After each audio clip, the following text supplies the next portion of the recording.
Movie का start होता है हमें एक बहुत ही खूबसूरत वादी को दिखाते हुए और यहीं बैकग्राउंड में एक आवाज हमें जापान के बनने की स्टोरी बता रही है। उसने बहुत से लोगों से सुना था कि यहाँ के डीटी को इस पानी में से एक तलवार मिली थी जिसके अंदर से निकलने वाले कतरे जब पानी में गिरे तो जापान आइलैंड बना, पर वो इन सब बातों को नहीं मानता था। उसके अकॉर्डिंग जापान उन लोगों की वजह से है जो बहादुर लोग किसी भी वक्त अपने आप को इस जमीन के लिए सेक्रीफाइस कर सकते हैं। अब हम एक जापानीज आदमी को फील्ड्स में बैठा हुआ देखते हैं। वो इस पोजीशन में बैठा हुआ था जैसे योगा कर रहा हो और उसके वीएंस में एक जापानीज आदमी शेर से मुकाबला कर रहा था। ये सब देखते हुए उसकी आंखें बंद थी और फिर अचानक वो गुस्से में अपनी आंखें खोल लेता है। मूवी का सीन यहीं से कट होता है और हमें अमेरिका में एक आदमी को दिखाया जाता है। उसके पीछे से आने वाली आवाजें बता रही थी कि वो एक बहादुर सोल्जर था जिसका नाम कैप्टन नेथन बताया गया है, जो यहाँ सब लोगों को अपनी जीत की कहानी सुनाने वाला था। बाहर से उसे बुलाया जा रहा था, सब उसका इंतजार कर रहे थे, पर वो अपने आप में खोए हुए अंदाज में चेयर पर बैठा हुआ बियर पीने में बिजी था।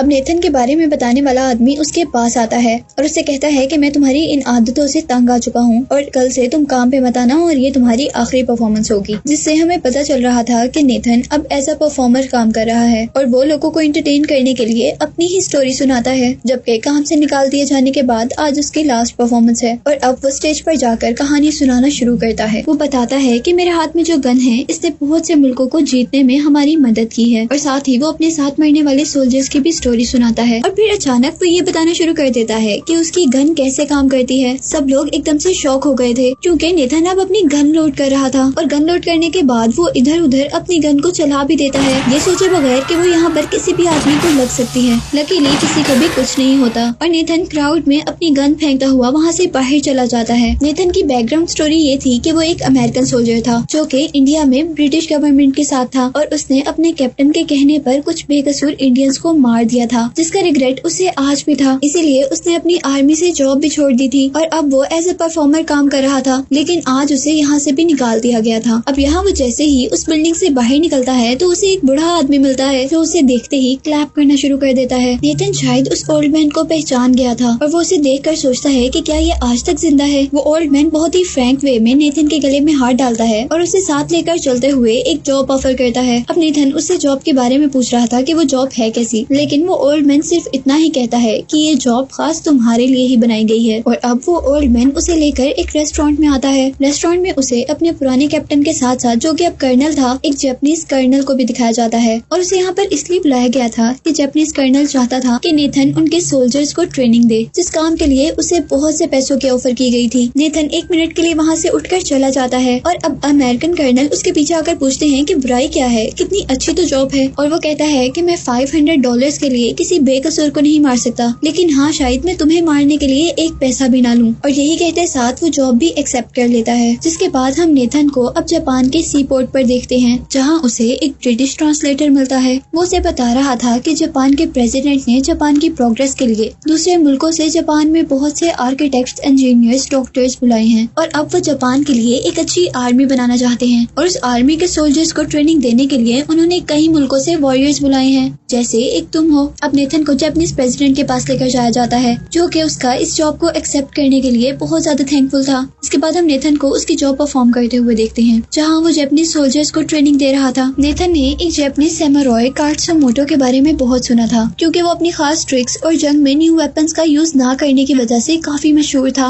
इसके बाद नेथन रेस्ट हाउस चला जाता है जहाँ पर वो सैमुराइज के बारे में बहुत सारी बुक्स देखता है और वो अपने ट्रांसलेटर थे उसे ट्रांसलेट करने के बारे में कहता है, पर पता नहीं क्यों उसे लगता है कि ये ट्रांसलेटर उसे ये बुक ट्रांसलेट कर नहीं देगा। इसीलिए वो अपनी नाइफर निकालकर उसके गले पर रखता है और कहता है कि अगर तुमने ये ट्रांसलेट नहीं किया तो मैं तुम्हें मार भी सकता हूँ। लेकिन इसी के साथ नेथन को कुछ इल्यूजन्स आने लगे थे। मूवी फ्लैशबैक में जाती है और हमें वो सीन दिखाया जाता है जब नेथन ने अपने कैप्टन के कहने पर बहुत से इंडियंस को मार दिया था क्योंकि उसके पास अपने कैप्टन के बात मानने के अलावा कोई और रास्ता नहीं था।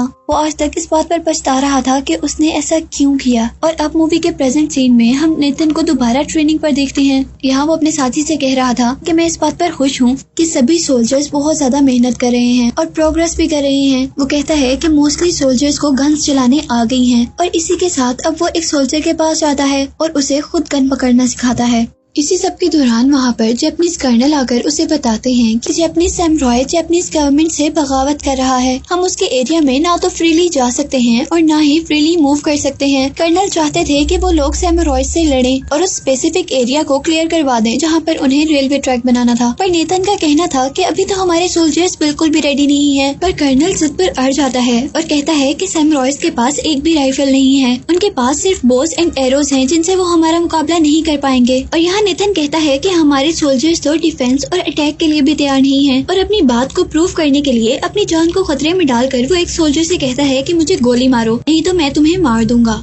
और जब वो सोल्जर उसकी बात नहीं मानता तो नेथन उसकी कैप को शूट करता है, जिससे वो डर कर गोली तो चलाता है, पर वो गोली नेथन को नहीं लग पाती। और अब नेथन कर्नल से कहता है कि आप देख सकते हैं कि हमारे सोल्जर्स कितने तैयार हैं। कर्नल उसकी एक बात नहीं मानता। कर्नल अब उनको हुक्म देता है कि हम हर हाल में काटसुमोटो से सुबह 6 बजे लड़ने जाएंगे। और अब वो कुछ लोगों को ट्रेन करके आगे बढ़ते हैं। नेथन अपने सोल्जर से राइफल तैयार करने के लिए कहता है। वो लोग कांपते हाथों के साथ राइफल पकड़े हुए थे और बहुत से लोग तो ये भी नहीं जानते थे कि उन्हें इस वक्त करना क्या चाहिए। और तभी सामने से सैमुराइज ने वहाँ पर अटैक कर दिया था। वो लोग अपनी राइफल से उन पर अटैक करते हैं, जिनसे काफी सैमुराइज तो मर जाते हैं। पर अभी उस सवार बहुत से सैमुराइज ने अपने बोस एंड एरो से उन पर अटैक कर दिया था। यहाँ काफी सारे सोल्जर्स तो भाग गए थे और सैमुराइज अब उनकी तरफ आगे बढ़ रहे थे। यहाँ एक बहुत बुरी जंग शुरू हो गई थी और ऐसा लग रहा था कि ये न्यू मॉडर्न राइफल्स इन सैमुराइज के आगे कुछ भी नहीं है। यहाँ नेथन के साथ तो सारे सोल्जर्स भाग गए थे, पर नेथन और उसका साथी सैमुराइज की तलवारों से लड़ रहे थे। और तभी एक सैमुराई नेथन के साथी को मार देता है, लेकिन नेथन हार नहीं मानता और वो घोड़े पर सवार सैमुराई से लड़ता रहता है। और अचानक डिस्ट्रैक्ट होने पर वो घोड़े से गिर भी जाता है, पर हार वो अभी भी नहीं मानता और वो सारे सैमुराई से लड़ता रहता है। सैमुराइज का लीडर ये देखकर बहुत ज्यादा हैरान था कि वो अभी तक इन सैमुराई से लड़ रहा था, जबकि उन सैमुराइज में से एक बड़ा सैमुराई नेथन को मारने के लिए आया था। लेकिन इससे पहले कि वो नेथन को मार पाता, नेथन वहाँ पड़े हुए स्पेयर से उसे पहले ही मार देता है, जिसे देखकर अब उसके इर्द गिर्द खड़े हुए सैमुराइज उसको मारने वाले थे। पर काटसुमोटो उन्हें रोक देता है और अपने साथ उसे जिंदा ले जाने को कहते हैं। गांव आने पर काटसुमोटो से उसका एक साथी पूछता है कि आपने नेथन को जिंदा क्यों छोड़ दिया और हमें यहाँ क्यों ले आए हैं। और तब काटसुमोटो कहता है कि हमें आगे बहुत से लड़ाइयाँ लड़नी है और इस काम के लिए हमें अपने बहादुर दुश्मन से कुछ सीखना चाहिए। यहाँ काटसुमोटो बेहोश नेथन की बुक देखता है, जबकि हमें दिखाया जाता है कि एक लेडी नेथन का इलाज कर रही है। और कुछ दिन बाद नेथन बिल्कुल ठीक हो जाता है और वो अपने रूम से बाहर निकलकर देखता है कि किस तरह ये सैमुराइज बगैर हथियारों के ट्रेनिंग ले रहे हैं और किस तरह वो एक पंचुअल लाइफ गुजार रहे हैं। और अब नेथन को काटसुमोटो के पास लेकर जाया जाता है, जो कि एक टेंपल में था। जहाँ उनकी इन बातों के दौरान नेथन पूछता है, जंग के दौरान वो रेड सूट में कौन था जो मुझे मारने के लिए बड़ा था, और अब जो लड़की मेरा इलाज कर रही थी वो कौन है। और अब काटसुमोटो बताता है कि वो लड़की जो तुम्हारा इलाज कर रही है वो मेरी बहन है, जबकि जंग के दौरान तुमने उसी के हस्बैंड को मारा था। वो अपने आप से सवाल करता है कि मैंने उसके हस्बैंड को मार दिया और वो फिर भी मेरा ख्याल रख रही है और इवन उसे खाना भी खिलाती है। अब कुछ देर बाद वो दोबारा टेंपल में जाता है और काटसुमोटो से पूछता है कि तुम मुझसे क्या चाहते हो, और वो उसे सब सच कहता है कि वो जानना चाहता है कि उसके दुश्मन कैसे लड़ते हैं, उनके दुश्मनों को लड़ना कैसे सिखाया जाता है। वो उससे पूछता है कि जब तुमने इंडिया पर कब्जा किया था तो क्या तुम उस वक्त कैप्टन थे, और वो कहता है कि हाँ, मैं मिडिल रैंक कैप्टन था। ये सब बताने के बाद नेथन वहाँ से चला जाता है। वक्त गुजरता रहता है, नेथन यहाँ रहकर बहुत कुछ सीखता है। यहाँ पर नेथन को डिसिप्लिन कर्टेसी का असल मतलब पता चला था। वो देखता है कि लोग कैसे एक दूसरे की मदद करते हैं और कैसे वो लोग मिलकर ट्रेनिंग करते हैं। और यहाँ पर उसने सैमुराई का मतलब भी सीखा था, जिसका मतलब था खिदमत करना, जो कि वो सच में बहुत अच्छे से जानते थे।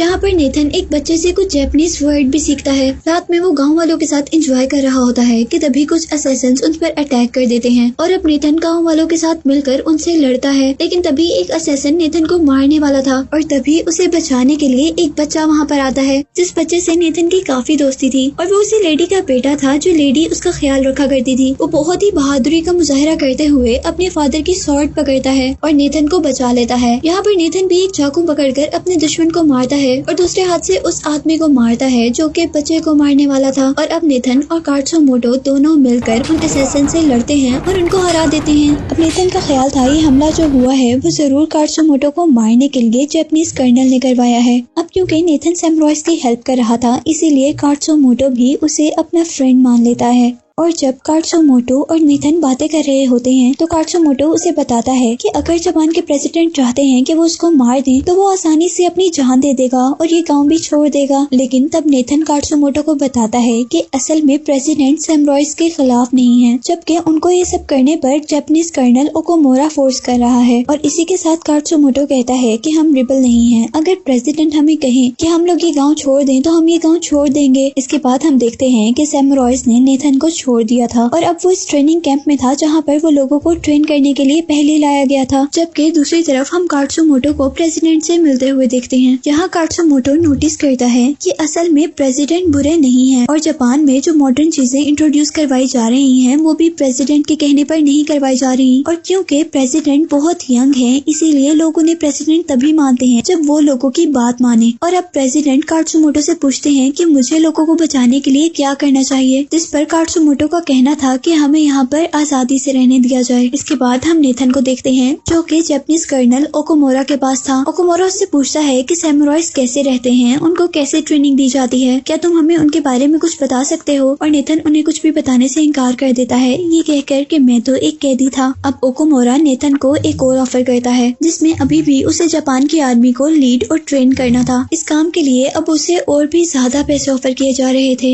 लेकिन नेथन वहाँ से उठकर चला जाता है, जिस पर ओकोमोरा को शक होता है कि नेथन सब कुछ जानता है और वो अपने आदमियों से कहता है कि नेथन को फौरन मार दिया जाए अगर वो किसी भी सैमुराई से मिलता हुआ नजर आएगा। यहाँ अब हम देखते हैं कि जापानीज प्रेसिडेंट ने कात्सुमोटो की बात मानते हुए सैमुराइज को फ्रीली हर जगह रहने की इजाजत दे दी थी। और हम उनको अब टोक्यो में भी देखते हैं जहाँ कात्सुमोटो अब जापानीज कौंसिल का एक पार्ट था। अब जैसे ही कात्सुमोटो मीटिंग रूम में आता है तो ओकोमोरा उससे तलवार बाहर रखने को कहता है और साथ ये भी कहता है कि अब तलवार को अपने साथ रखना अलाउ नहीं है। पर कात्सुमोटो उसकी बात मानने से मना कर देता है। वो कहता है कि जब तक मुझे प्रेसिडेंट नहीं कहेंगे मैं ये तलवार नहीं रखूंगा। लेकिन प्रेसिडेंट भी यहाँ कुछ नहीं बोलते और ओकोमोरा प्रेसिडेंट की तरफ से कात्सुमोटो को अरेस्ट करवा देता है। और अब हम कात्सुमोटो को एक न्यू रूम में देखते हैं जहाँ उसे एक आदमी नाइफ देता है और उसे अपने आप को मारने के लिए कहता है क्योंकि ये उसे सजा दी गई थी। जबकि नेथन अब अपना कॉन्ट्रैक्ट पूरा होने पर जापान को छोड़कर जा रहा था, लेकिन बाहर निकलते ही एक मिस्टीरियस आदमी उस पर अटैक कर देता है और नेथन उससे किसी सैमुराई की तरह अपना डिफेंस करता है। ये सब करने के बाद उसे खुद भी फील हुआ था कि वो एक सैमुराई बन गया है। अब यहाँ हम देखते हैं कि नेथन कात्सुमोटो को बचाने के लिए आता है और उसके पास आने पर उसे कहता है कि हमें यहाँ से चलना होगा। वो लोग जल्दी से वहाँ से बाहर निकलते हैं पर वहाँ से भागते हुए कुछ लोग उनको देख लेते हैं और उन पर अटैक कर देते हैं। सारे तो वहाँ से बच निकलने में कामयाब हो जाते हैं पर कात्सुमोटो का बेटा वहाँ पर फायर लगने से बेहोश हो गया था। नेथन उसे बचाने की कोशिश करता है